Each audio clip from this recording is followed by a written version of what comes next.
I like to live in the shallow end of Star Wars. I want to be in the kiddie pool sometimes. I can swim great. I'm a great swimmer. I can go into the deep end all I want, but I prefer hanging out in the shallow end. Sometimes it feels nice to just float around and sit waist deep and have a drink. Yeah. Can you tell we need a vacation?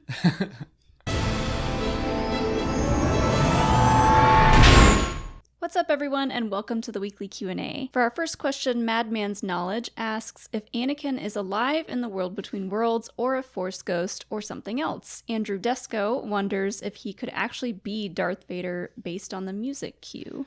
A lot of theories flying around right now. I'm glad we only have to wait a week, and by the time you're watching this, less than a week to have these questions answered. I'm leaning the most towards it is Anakin from the past. So Anakin alive and well from Revenge of the Sith era. Yeah, he's from the Clone Wars.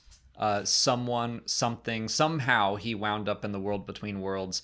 He didn't seem that surprised to find Ahsoka there. He doesn't seem confused about what's going on. So I just think it would be really, really interesting if he were in there and he knew he were meant to help Ahsoka somehow. I think there are a lot of problems with my theory. There are ways to easily poke holes in it, but I think that would be a really cool thing to see them interact in that way. I guess I just think that it's a Force ghost or a Force aberration, and the reason why he's not blue is because we are in the world between worlds. Yeah, like I'm happy to think that if you're a Force ghost and you show up in the world between worlds, it basically exists within the Force itself. So you could probably manifest however you want. He definitely looks different from when we've seen Anakin as a Force ghost. He's not wearing the Jedi robes. He's wearing, well, they're still Jedi robes, but they're his from Revenge of the Sith. Mm-hmm. He's still got the mechanical hand. He's still got a lightsaber on his hip. But I could also just see him choosing to appear that way for Ahsoka's sake. Right, like that's how he looked the last time she saw him as Anakin. So maybe that's just how he's projecting himself for her sake. Yeah. And to poke holes in my own theory, I don't know when this would have happened. Several people have said it could be like after they left Mandalore. But then Anakin, he goes straight to Coruscant, so I don't know when he would have time to get in there. There's also, what else did you say? From Twilight of the Apprentice, we feel like Vader would have had maybe a slightly different reaction to seeing Ahsoka. Right. There is just a level of, and not even in Twilight, but the first time they feel each other in the Force in season 2, Vader seems surprised. He like looks up and he's like, so the apprentice lives. But then again, it's like he didn't have that big of a reaction to it. And while we're talking about it, like let's read the next question as well.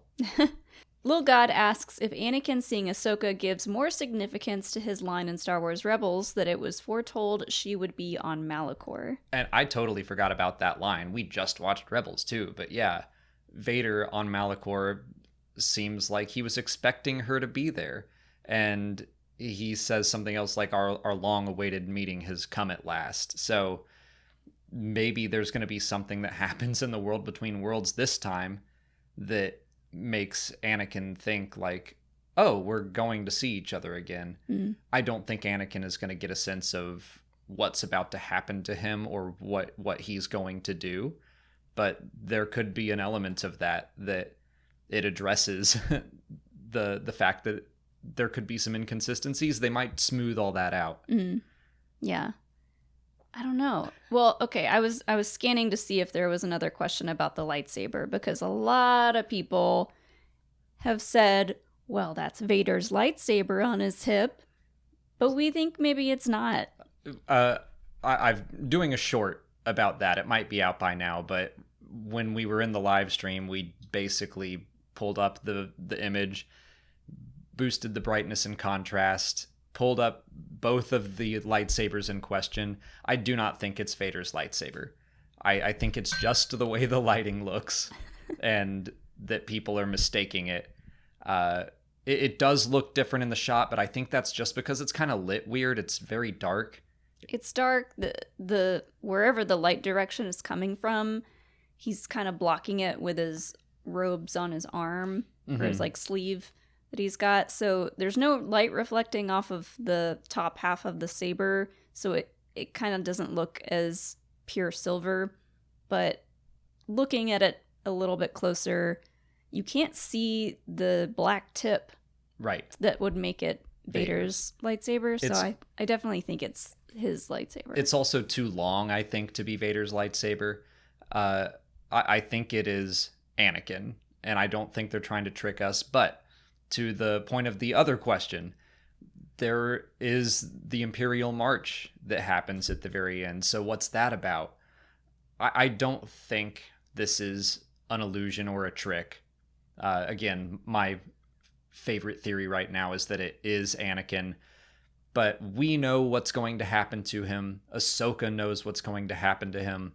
I think that they're playing ominous music because if this is past Anakin, Ahsoka might try to warn him, or maybe she'll want to but know that she can't. My understanding of the world between worlds is that there's no changing what happened. You can't go backwards and change the past. You might try, but whatever you attempt to do is going to still result in the same thing. Mm-hmm. So I think we might see something very tragic where Ahsoka wants to tell Anakin, but winds up deciding not to, or something else intervenes and she doesn't get the chance, and that's still going to be tragic for her. Yeah. Yeah, I don't think it's a trick being played by the son. A lot of people have theorized that it could be one of the Mortis gods that we kind of saw die, but might not actually be dead. Oh, it's like, yeah, all three of them died, but Morai, the avatar of the daughter, is still around. So who's to say that the son doesn't have an avatar or some lingering powers? Yeah, I just assumed Morai was still around because Ahsoka's still around, and they're kind of connected. That's a great point. That I never really considered that. I kind of just assumed they were connected, and therefore Morai watches over her. But yeah, the fact that Morai could just manifest because a bit of her life force is still around. Yeah. Yeah. But, maybe I don't think there was any level of that deep of a connection between the son and Anakin, but I don't know. Well, when I first heard and saw, because it says like Vader's music in the subtitles, I thought maybe, okay, let's look at this from the very simplest perspective. Maybe they're playing that just to remind the very casual viewer that this is Anakin.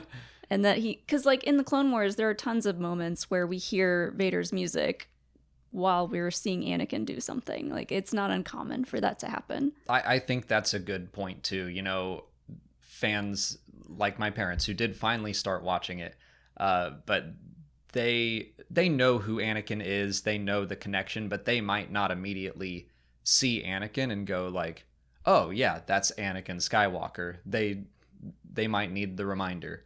So yeah, we always think of this on really deep terms when the creators also have to think about it in very shallow terms.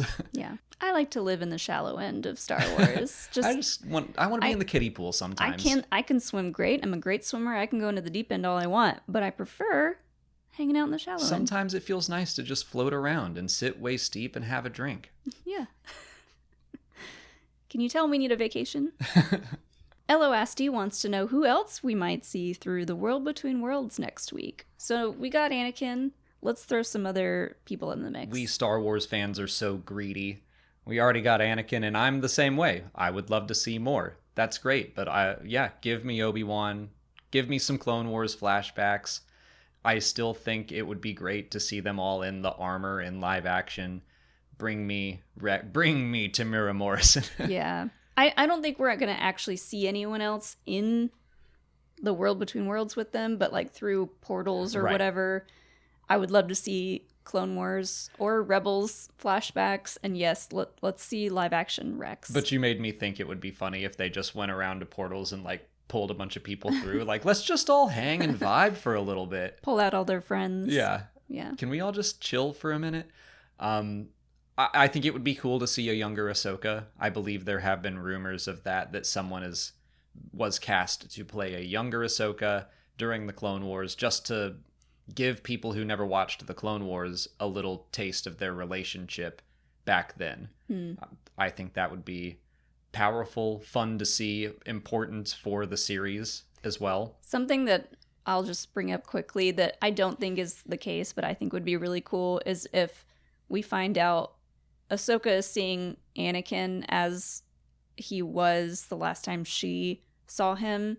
What if Anakin is seeing Ahsoka as her younger self? Like when the camera turns, the camera pans, and like we get to see from his point of view, he's seeing her smaller. I think that would be a really cool little like thing to add, but I don't know that that's going to happen. And that would also smooth some things over, to go back to the last question of if Anakin, it's kind of weird to have Anakin from the past go into the world between worlds, have a conversation with older Ahsoka, and not realize that she is that age. But the Force and this realm could work that way, where it is maybe like the will of the Force made manifest, and it's like, we need Anakin to talk to Ahsoka, but he can't know this thing, so he has to see her like this. And it could be very, very weird. Yeah, especially with that line of, I didn't expect to see you so soon.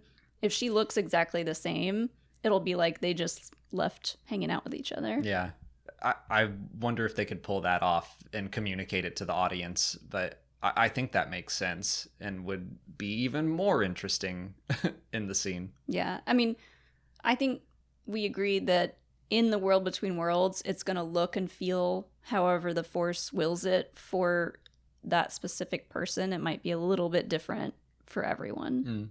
To throw out one more potential character we could see, I think it would be funny if maybe Ahsoka goes on like a little gallery viewing of looking at events from her past, and she gets to one moment and Hondo Onaka's in it, and she's like, bah, and just walks away.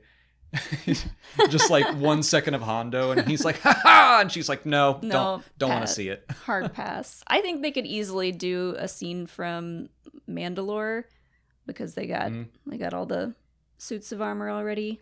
The Siege of Mandalore would be pretty awesome, especially considering Bo-Katan already in the Mandoverse. That wouldn't be something that people needed to get clarified. They already know Ahsoka and Bo-Katan have a history.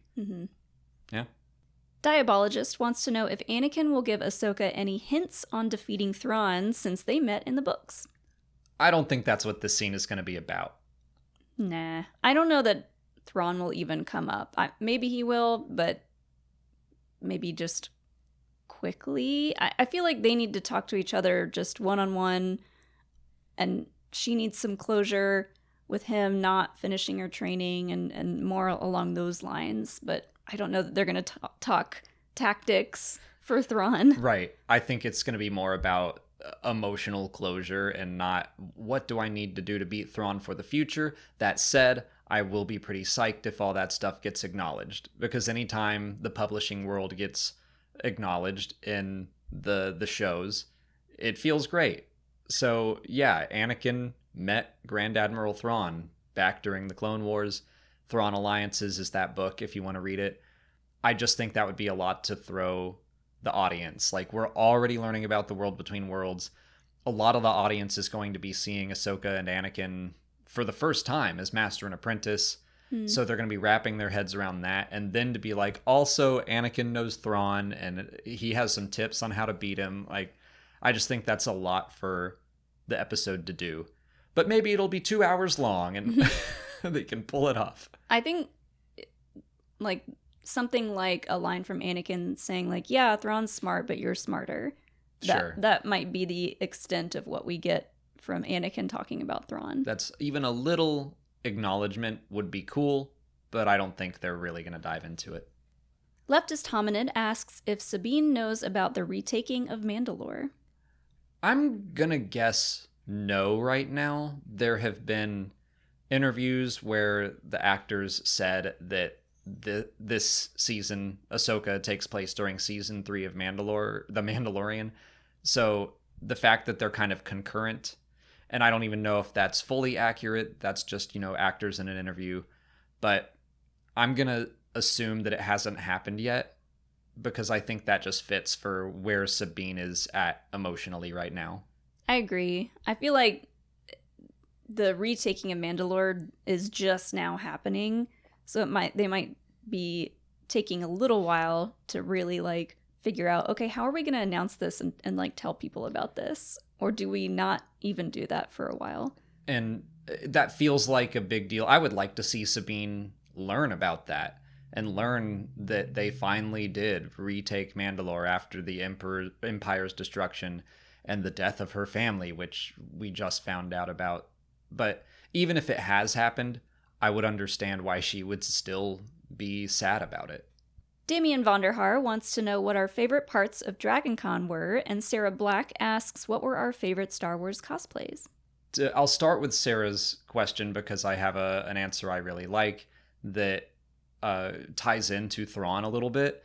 But I saw an Eli Vanto cosplay, and I've never seen someone do that. That's a book character who is very tied to Thrawn. He's in the book Thrawn and Thrawn Treason. And I was just so excited and I don't even know if I would have recognized him if he hadn't been speaking with a Grand Admiral Thrawn cosplayer at the time. Yeah. And then I saw the patch on his shoulder. I was like, that's a just ascendancy patch. And that's not a blue man. And I went up, I was like, are you Eli Vanto? I got video of him, so I can give it to you. But I was so excited to see someone cosplaying a character like that. There was a really good Black Chrysanthemum. Oh, yeah, that was good too. That we may have gotten some footage of during the big group cosplay. And I always really enjoy the like cross-play Mandalorians that we see. Mm-hmm. There was a big Disney group that had like Snow White, Elsa from Frozen. Gaston. There was a Gaston. There was a Belle. Like there's a huge Disney group, and they looked so good. That was fun. And the High Republic cosplayers I saw, I was in the Star Wars photo shoot because I had like Dagan Gera's robes on. I wasn't in full Dagan Gera getup, but that was the most involved cosplay I've ever done. So I was like, I'll be in the photo shoot. And there was, I think, only one other High Republic cosplayer there. So I was like, I'm gonna... Avar Kriss? Yeah, the Avar Kriss. There was a Buryaga too. Oh, yeah. I don't know if he was there for the High Republic shoot. He was down like near the front because he was too big for the steps. Yeah. But I was excited to see some High Republic cosplayers. And that reminds me that there was a Knights of the Old Republic Sith Trooper, which I've never seen before. So that was really well done. So lots of great cosplays. Favorite parts? I mean, winning trivia is always fun. Yeah. I mean, getting up on the table this year was nice. I was a finalist last year, but we ended up having to draw straws, and I didn't get my chance to go up on the tables, but I was up there this year. And you got, in my opinion, in round 1, not every person gets the same questions, and Molly got, in my opinion, the 10 harder questions. And I feel like tell, they really pick on contestant number 1. I'm just saying. They can tell, or I could tell when you knew everyone else's questions, and then it would get to you and it'd be another one that you were like, this is hard. But you were able to process of elimination, get the right answer. I think I was in the top 6. I think top 5 or 6. I can't remember how many people went to round 2. Yeah. Once you get into round 2, you got to start naming things specifically, and that's where you lost me. Yeah. So trivia in general was great. It was also really fun. Every year we do a Slave Leia group. All of our guy friends put on the bikini, and then Molly is in a Jabba cosplay as like our handler, and like a green jumpsuit with a hat that says Jabba. Like a fake velour green jumpsuit and a trucker hat that just says Jabba. So I'm just kind of like parading them around. So we always go out on the floor and party like that, which people really enjoy it. But this time we got to go up and dance on stage. at the big Star Wars party at Dragon Con, which we've never done anything like that before. That was so cool. But that was super fun. The Dragon Con official Instagram has a little video of it if you go check it out. Yeah. So yeah, that was a blast. Any other highlights for you? The whole weekend was a highlight. But yeah, I just don't want to be here for 30 minutes.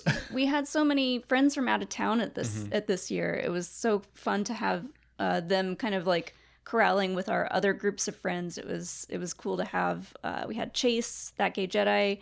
We had Goose from Triad of the Force. We had Sean Room. We had Jill and Sean. Jill is from Certain Point of View. Sean, you might know from Twitch.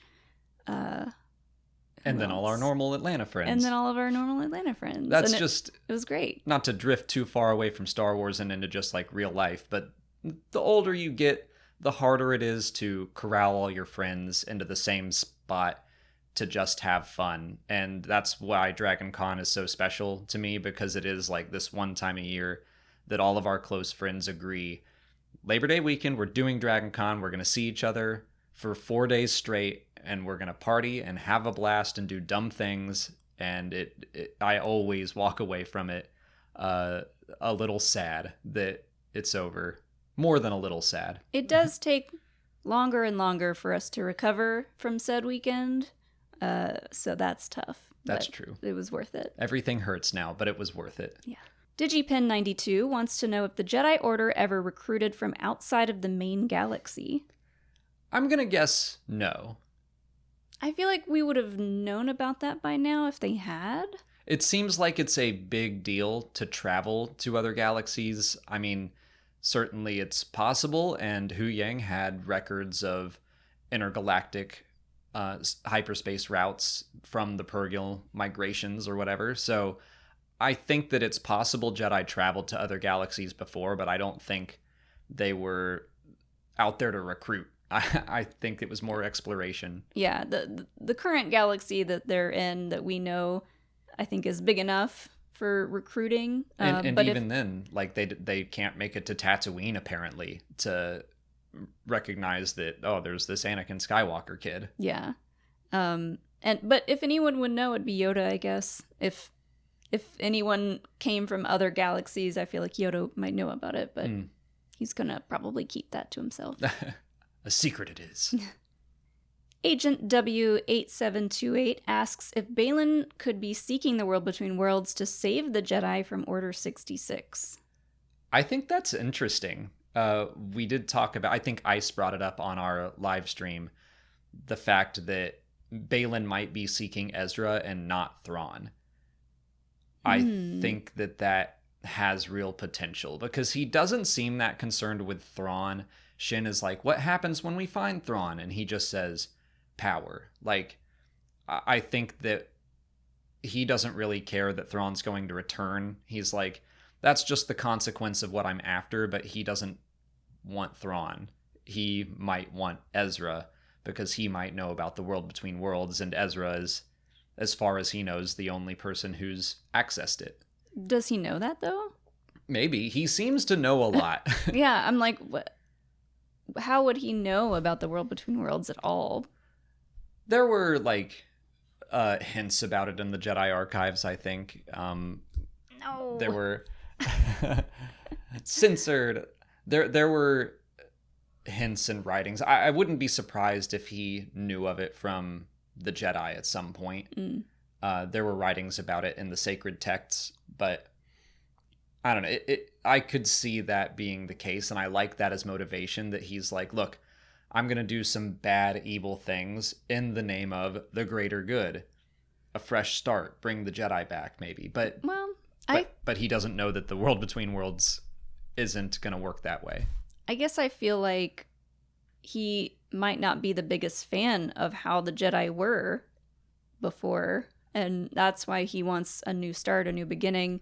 If he saves the Jedi from Order 66, then there's still going to be all those Jedi around, and we don't know what his relationship was to everyone else. So, like, I don't really think I get the vibe from him that he wants to go back and save everybody. Well, what makes you think that he wasn't a fan of the Jedi before? He definitely said, like, I've lost my faith.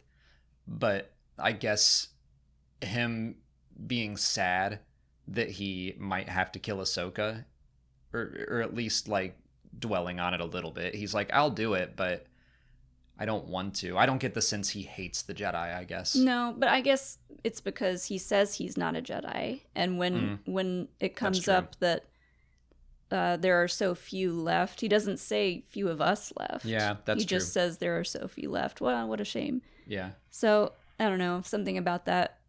I mean, plus the orange lightsaber hinting that he's kind of like tapping into the dark side a little bit. Like he's half-blooded. Yeah, I guess I was thinking that there's potential that he says, I'll do some evil things for the greater good to bring the Jedi back. Kind of like Luthen. I'll sacrifice my morality to bring back the Jedi. But then it would just be very tragic if he attempted and failed, because it's just, there's nothing you can do to fix what's been done. And he's holding on to the past. But I don't know, like, it's all pure speculation at this point. They've given us so little about what he actually wants. But I do like the idea that his power beyond imagine could be the world between worlds. And the fact that we're seeing it halfway through the season, that might be how we learn about his motivations. Yeah. All right, we're going to get into one of our conversation cards here, written by our friend Kelly Knox. And characters. Which Star Wars character do you wish was your best friend? My bestie? Yeah. Oh, that's a tough one. I mean, everyone's going to expect me to say Biggs. I mean, he's Luke Skywalker's best friend, so that must mean he's the galaxy's best friend. But that's, my most basic answer, so I'll ponder someone else. It's hard to pick just one to have as a best friend, but I feel like I would get along really well with Leia. If I gotta choose, I might choose Leia, but I also feel like Yoda would be a really fun best friend too. He would have Kooky Yoda with tons and tons of wacky stories. Well, he's probably, if you need it, he's got great advice. But if you want to just party, he'll go into kooky mode, and you'll have a lot of fun. I mean, BD1, he seems more like a pet, but he could be a best friend too. Yeah, Droid is a good choice because then they'll never age. Right. I thought about Chewbacca as well. Just loyal. He's incredibly loyal. I think I'd be hard pressed to find a character that I wouldn't want to be my best friend, at least from the light side of things. But then again, on the dark side, it's like, if Darth Vader's your best friend, you're safe. And exactly. if you're safe, but he's also pretty unstable. So. No one's gonna mess with you. Yeah, like Kylo Ren, I don't think I want to be on his bad side. If you show up late for lunch, he might freak out. Yeah. I was trying to think of what's his name? The Blade of Berdata. Porter Ringle. Porter Ringle would be a good one too. He can cook. I mean, Dexter Jetster is he is the answer to every single one of these questions. Which character would it's Dexter Jetster. Like, he works for all of them. He has the best stories, he can cook. He can probably do anything. He can also give you advice. Therm Scissor Punch. Ooh. Just because I want to know what he's all about. And his scenes in the High Republic Adventures were pretty great.